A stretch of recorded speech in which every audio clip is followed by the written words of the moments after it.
श्री कृष्णा वैशाख के चौथ की कहानी। वैशाख के महीने की कृष्ण पक्ष की चौथ को संकट चतुर्थी कहते हैं। इस दिन सभी विवाहित स्त्रियां व्रत उपवास रखती है और चौथ माता की कहानी सुनती है और रात को चांद उगने पर अर्घ देकर भोजन करती है। इससे बहुत बड़ा पुण्य मिलता है और घर में खूब भंडार भरे रहते हैं। चौथ माता सबको अमर सुहाग देती है। गणेश जी की तो चौथ माता की कहानी। एक साहूकार था, उसके एक बेटा और एक बहू थी। बहू जब भी पियर जाती तो बेटा साथ जाता और वो उसके पिताजी पूछते बहू के कि बेटी तू क्या खा के आई, तो उसको कहती बासी फूसी। बेटा सोचता कि मेरी पतली कैसी झूठ बोलती है, मेरी माँ रोज इसको अच्छा खाना देती है, गर्म खाना देती है, फिर भी ऐसे बोलती है। वापस घर आके उसने अपनी माँ से शिकायत करी, माँ आपकी बहू अपने पैर में जाके बुराई करती है कि बासी को सिखा के आई हूँ। अब उसने पूछा, बहू तेरे को मैं रोज दोनों बेटों बहू को गर्म थाली देती हूँ खाना बना के और तू पियर जाके घर की बुराई करती है। बहू ने कहा मैं कोई बुराई नहीं करती, ये तो आप लोगों का कमाया हुआ धन है, तो बासी कुसी हुआ। अगर ये नहीं कमाएंगे तो एक दिन घर में गरीबी आ जाएगी और ये सारा धन खत्म हो जाएगा, तो ये मेरे लिए तो बासी कुसी है।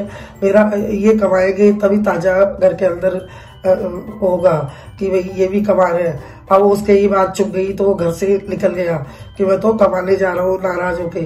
और घर से निकल गया। अब दोनों सास बहू रहने लग गई। सास खेत पे जाती तो बहू को बोलती कि बहू तू घर के बाहर मत निकलना, चूल्हे की मत बुझने देना, दिए की मत बुझने देना और पराई घर मत जाना, पराई सीख मत मानना। एक दिन उस घर में चूल्हे की बुझ गई आग और दिए की बुझ गई, तो भागी भागी पड़ोसन की गई। पड़ोसन आग दे दो, मेरी सास आएगी तो मुझे डांटेगी। आज मेरे घर में चूल्हा और दीपक दोनों बुझ गए।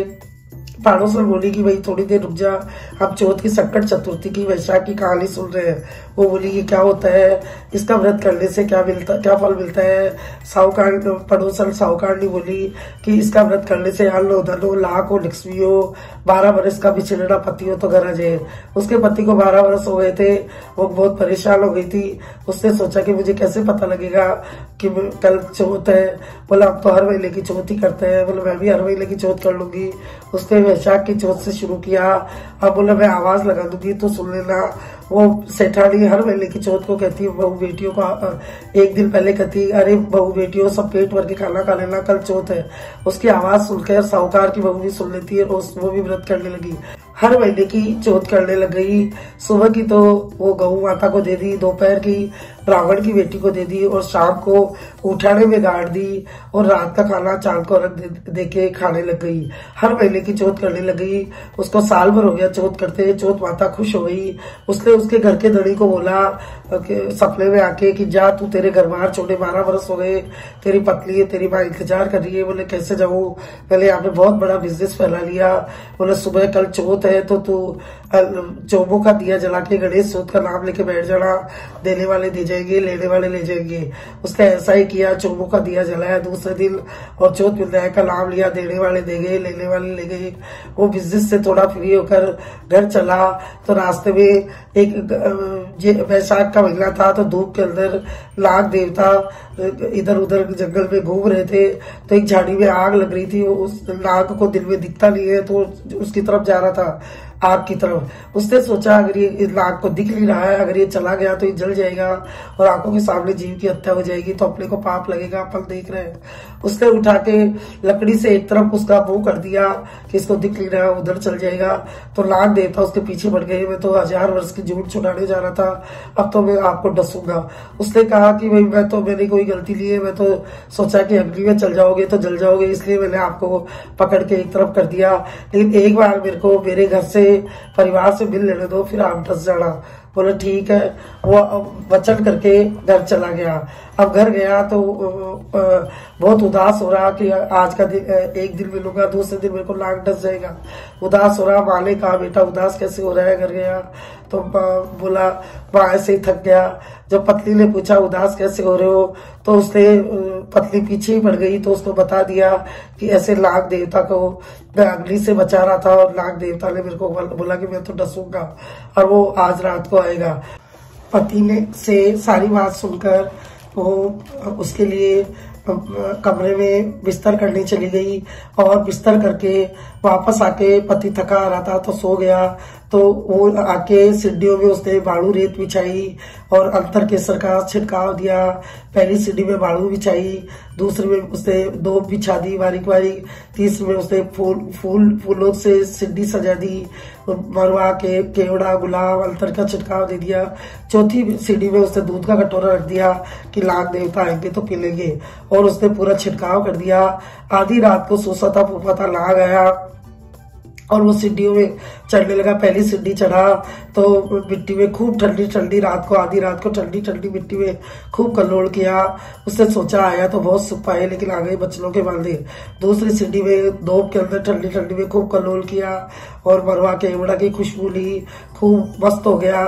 तो सोचा आए तो बहुत सुख पाए, लेकिन आ गए बचनों के बांधे।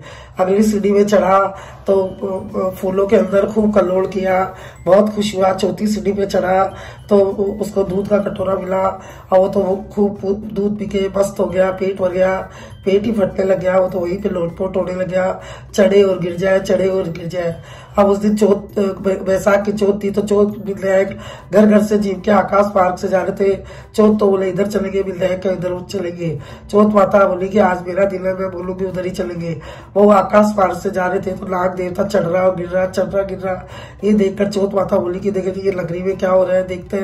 दोनों नीचे उतर के आए और उन्होंने देखा, ध्यान लगाया चौथ माता ने, अरे ये तो साहूकार का बेटा है जो 12 वर्ष से अपने घर आया है और ये नाग देवता इसको डस ले आया है। और चौथ माता ने तलवार निकालकर उसको खील खील कर दिया और उसकी जो पूंछ थी वो उछलकर उसके साहूकार के बेटे की जूती में जाकर गिर गई। पूंछ ने सोचा कि मैं इसका बदला लूंगी। अब चौथ विधायक तो चले गए उसको मारकर, अब उधर वो पूंछ उसकी जूती में रह गई। अब वो पूंछ तो वहीं पे इधर साहूकार की बहू रोजाना बैसाख महीने में कीड़ी लगरा सींचती थी। तो सुबह 4 बजे तक जब वो कीड़ी लगरा सींचने नहीं आई तो वो सोची आज क्या बात हो गई, आज अपन भूखे हैं, चलो उसके घर चलते हैं। जैसे ही सारी चींटियां झुंड की झुंड आई तो उन्होंने उसके जूती में सांप की वो पूंछ दिखी तो उसको मार मार कर धोती कर दी। इसलिए चींटियों ने सोचा इसने हमको हमेशा खाना दिया है, आज हम इसके खाने का ऋण उतारते हैं। सबने मिलकर उसकी पूंछ को धोती कर दी और सब वापस चली गई।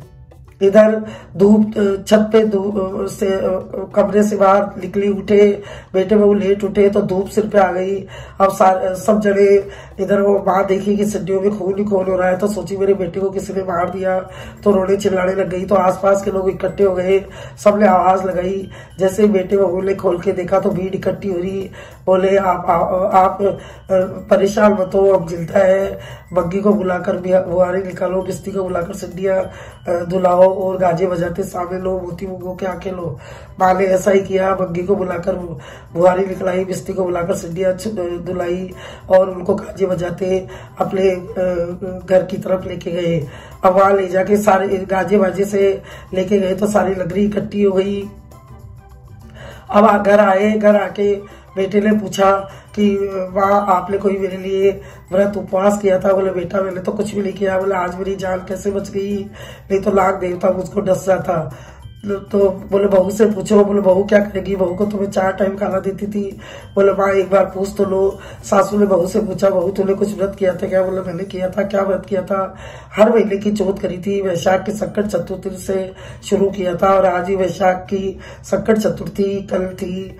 तो बोले कैसे झूठ बोलती है, मैं तेरे को 4 टाइम खाना देती थी। एक बोले सासू जी देखो चलो जाके उसको ना बाड़े में लेके गई, गाय की बच्चियां थी, उसको गाय को बताया कि सुबह की रोटी में गाय को दे देती। गाय की बच्ची ने हाँ भरी। बोले मैंने तेरे को रोज रोटी दी हर महीने की चौथ को? बोला हाँ। दूसरी वही ब्राह्मण की बेटी खड़ी थी, बोले तेरे को मैंने हर महीने रोटी दी दूसरे टाइम की? बोला हाँ। तीसरे टाइम की देखा तो उठाने में खड्डा खोद के देखा तो सोने चांदी हीरे मोती की रोटियां हो गई, जेठ की जेठ। और चौथी बोला मैंने पड़ोसन के कहने से चौथ करी और वो आवाज लगाती थी, मैंने अर्घ देके खा ली। सास बहू के पांव पकड़ने लगी कि बहू आज तेरी चौथ के व्रत करने से ही मेरे बेटा जिंदा रहा है। बोले नहीं सासू जी आप बड़े हो, चिलाला का पानी बकरियों पे ली जाता, बकरियों का पानी डालते तो वो नीचे जाता है, भाग तो बड़ों का है। आपके भाग्य से आज आपका बेटा जीवित रहा है, आपका ही पुण्य है, या तो आपका है या आपका और चौथ माता का है। बहू सास के पांव पकड़ लिए और वो बहुत खुश हुए।